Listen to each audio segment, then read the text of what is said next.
மின்னலை பிடித்து மேகத்தில் துடைத்து பெண் என்று படைத்து வீதியில் விட்டு விட்டான்.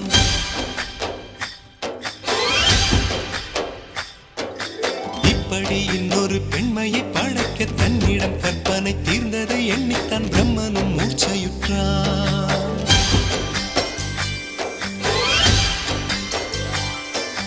மின்னலை பிடித்து மேகத்தில் துடைத்து பெண் என்று படைத்து வீதியில் விட்டு விட்டான்.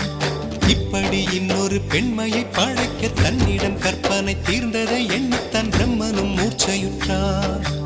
அவளின் ஆசைக்குள் நுழைந்த